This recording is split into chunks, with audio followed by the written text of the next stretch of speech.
My posts are getting throttled, so I'm not gonna say some words. Just getting ready to leave the house. Shout out to the Ski Inn in Bombay Beach, California.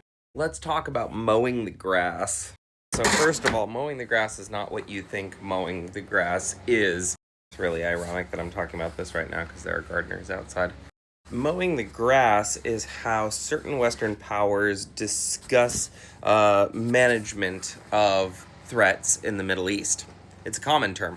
So, in strategic environments, people will say things like, oh, well, in a couple of years, we'll need to go back and mow the grass.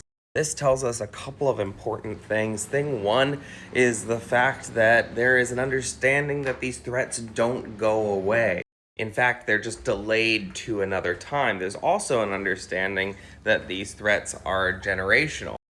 When you mow the grass, you leave a lot of little grass and it grows and becomes very dangerous in more years. The other thing that it tells us is there's an understood benefit of a consistent threat.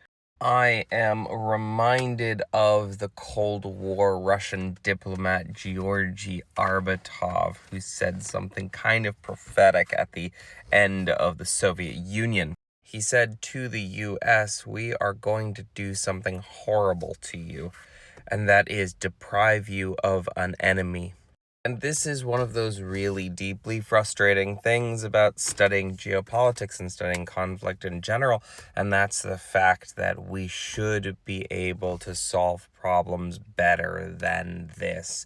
We should be able to collaborate with one another on other terms than that person is going to harm you, so you better agree to whatever we say. And that's the final thing about the grass analogy. This is the thing that makes the grass analogy actually work, because the powers that be, Western powers, both big and also small, if you know what I mean, they have an understanding that the grass will grow back, and that is built into their mechanism of control.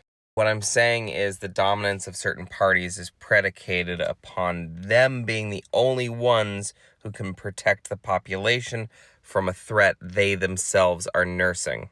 If this sounds like an intractable problem, that's because it is.